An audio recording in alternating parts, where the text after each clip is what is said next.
toutes et à tous et bienvenue dans les Tendances Éco, le podcast de l'agglomération d'Agen. Le concours Créatag fête cette année sa 4e édition, imaginé par l'agglomération d'Agen. Il vise à faire émerger des porteurs de projets sur des thèmes comme l'économie verte ou la gestion de la ressource en eau, l'agriculture de précision ou la climatisation durable des villes. Il est porté notamment par la toute nouvelle pépinière d'entreprise La Serre. Olivier Grimat est maire de Castelculier. Il est aussi vice-président de l'agglomération d'Agen en charge de l'économie et de l'emploi. Il explique les enjeux du concours Créatag et la façon dont il a été pensé. L'objectif de ce concours Créatag, c'est bien sûr de pouvoir, une fois qu'on a détecté ces porteurs de projets, de les sélectionner et faire en sorte qu'ils puissent intégrer la serre afin qu'ils avancent sur leur trajectoire d'entreprise naissante avec bien sûr tout ce processus de la pépinière, leur offrir aussi des services tout autour, faire en sorte qu'ils aient le conseil nécessaire parce que effectivement on peut avoir une très très bonne idée, on peut avoir déjà un modèle d'application, mais il y a un certain nombre de points qui sont je dirais assez indispensables à maîtriser pour que l'activité puisse devenir une activité pérenne et qui sera créatrice bien sûr d'emplois aussi pour le territoire. Notre choix en fait il a été d'abord de se dire au niveau de notre territoire comment on fait pour penser demain. C'est un peu le rôle des élus et donc penser demain c'est se dire qu'est-ce qui va être innovant, qu'est-ce qui va en fait modifier nos activités professionnelles dans les entreprises tout en répondant en fait aux enjeux. Des enjeux qui concernent la transition notamment et qui sont au cœur de toutes les réflexions. L'enjeu environnemental, il est maintenant assez connu sur des questions très concrètes de réchauffement climatique, d'utilisation notamment de l'eau, ressource qui est précieuse et pour lesquelles on a besoin d'avoir aussi de nouveaux outils pour l'utiliser correctement et donc l'objectif in fine de ce concours c'est ouvrir le champ large en termes d'innovation pour qu'on puisse sur les décennies à venir trouver des réponses à nos problématiques d'aujourd'hui. Aider de bonnes idées à émerger, c'est l'objectif premier de Créatag, avec à terme la volonté d'aider à créer peut-être un champion de l'économie verte.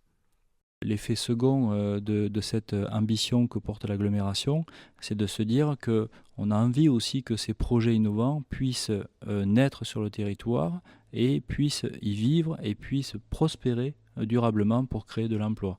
Et donc on a la chance d'avoir des exemples d'ailleurs d'une entreprise qu'on connaît très très bien, Foroche Lighting par exemple pour les citer, qui ont créé ex nihilo une activité et qui aujourd'hui en fait sont devenus un leader mondial de l'éclairage public.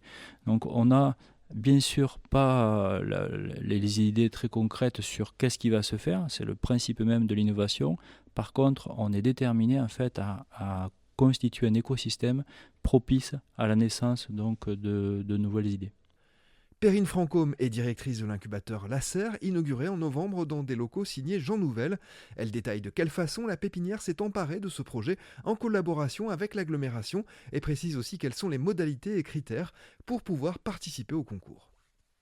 Alors tout simplement, nous organisons pour la première fois cette année le concours Créatag, puisqu'il était d'habitude organisé par le cluster Eau et Climat. Le partenariat étant fort avec le cluster Eau et Climat, la Serre de Garonne prend le relais, porte ce concours, l'organise, va diffuser les informations, diffuser la communication sur le concours. Donc tout simplement, la Serre de Garonne a un site internet et vous aurez tous les renseignements de l'appel à projet Créatag qui sera diffusé à partir du premier trimestre 2025 pour que les nouveaux porteurs de projets candidatent. Cette candidature sera soumise à une sélection d'un jury qui va être réuni ici. On décidera de certains lauréats, un groupe de 5 à 6 lauréats qui seront par la suite accompagnés pendant 1 an ici dans nos murs. Alors les critères, vous pouvez être un étudiant, un demandeur d'emploi, un salarié, une entreprise déjà créée qui a moins de 5 ans d'existence.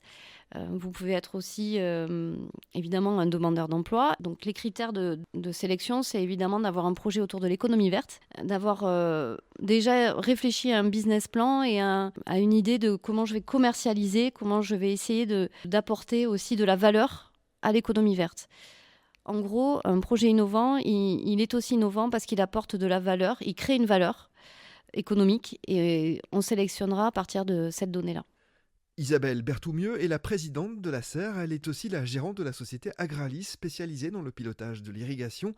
Elle revient sur la manière dont les lauréats vont être accompagnés. Je crois qu'ils auront un lieu tout à fait moderne, un lieu aussi de rassemblement, au-delà de la modernité et des équipements, mais aussi un lieu de rassemblement où ils vont pouvoir rencontrer les entreprises locales. Ils vont pouvoir échanger aussi avec des entrepreneurs qui seront plus ou moins à maturité. Ça va créer une dynamique et puis après, sous peu, nous aurons aussi la CCI avec nous et l'école Sud Management. Donc tout ça pour créer un écosystème au service des entrepreneurs.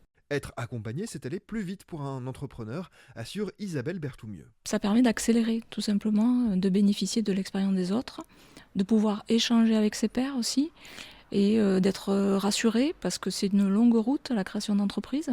On peut avoir beaucoup de freins, des peurs aussi sur des sujets qu'on maîtrise moins. Et ici, ils pourront rencontrer des banquiers, des comptables, mais aussi des ingénieurs, des spécialistes en économie verte qui pourront les aiguiller et pourquoi pas tester leurs solutions. Le concours met l'accent sur l'économie verte, une thématique omniprésente dans le développement des entreprises de la Technopole Agen-Garonne. Isabelle Berthoumieux. Alors l'économie verte, c'est vrai qu'elle est au cœur de la Technopole où nous sommes, puisque la Technopole elle a un label de haute qualité environnementale. Donc on a à cœur de développer une nouvelle filière sur l'économie verte en s'appuyant sur le travail qui a déjà été fait avec le cluster eau et climat, donc autour du changement climatique, autour de l'eau, mais aussi l'économie circulaire. Ça peut aussi concerner le développement durable, la RSE et aussi l'économie sociale et solidaire. Alors si certains entrepreneurs n'osent pas franchir cette porte, je les encourage à venir nous rencontrer. Voilà, on est une jeune équipe dynamique et on sera à même de leur apporter tout conseil, et quel que soit le niveau, qu'ils soient juste à l'idée ou plus matures dans leur process de création. Je crois qu'il y a beaucoup de bienveillance aussi au sein de l'équipe de notre association, c'est important d'accueillir tout le monde. Daniel Dos Santos est le fondateur de Trizition, une entreprise qui propose de boiser des terres agricoles avec un arbre, le Polonia, et de partager les revenus entre les investisseurs. Il est lauréat du concours Créatag et pour lui, il s'est agi d'une opportunité précieuse. Les concours au début, c'est très important quand on lance une société parce que c'est la validation d'un modèle par des experts. Et ici, le concours Créatag m'intéressait particulièrement parce qu'ils ont une orientation sur la consommation d'eau.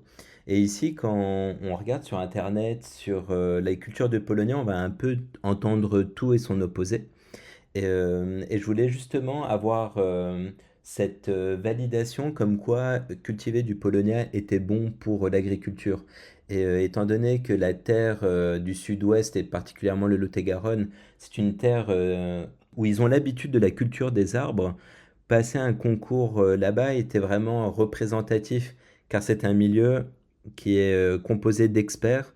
Et c'était un peu ça que je recherchais, une validation par les experts, comme quoi le modèle était bon, d'un point de vue agricole, mais aussi au niveau de la consommation de l'eau. J'ai trouvé ce que je suis venu chercher parce que derrière, j'ai pu rencontrer des personnes de l'écosystème lot-et-garonnais et plus largement de la Nouvelle-Aquitaine. J'ai trouvé un mentor qui m'a aidé à développer la société dans le coin.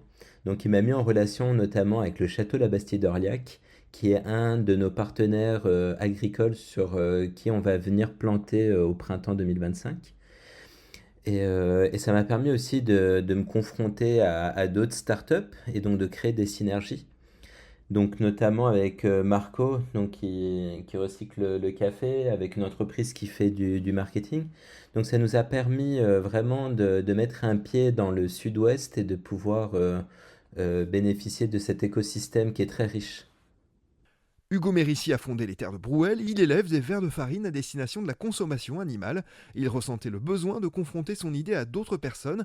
Il a participé au concours Créatag et il en a été lauréat en 2023. Le concours Créatag, c'était d'une part parce que je suis tout seul sur le projet, et quand j'ai vu du coup ce qu'il y avait derrière quand on était lauréat de ce projet, avec tout le suivi, l'accompagnement, je me suis dit que ça pourrait être super atout pour moi pour partager l'expérience et pour me former, enfin voilà, toutes ces choses qui font qu'on est accompagné, qu'on n'est pas tout seul, on rencontre d'autres porteurs de projets, etc. Bon, il y a également aussi pour la dotation financière, ça aide pour faire avancer le projet. Ça m'a vraiment aidé sur beaucoup d'aspects. En fait, je ne savais pas exactement ce qu'il allait avoir dedans parce qu'on n'a pas exactement le programme détaillé avant de concourir. Mais c'est vrai que sur l'année où on est suivi, dès qu'on a des questions, enfin, on est aidé, on va nous réorienter vers des organismes ou des personnes qui peuvent nous aider.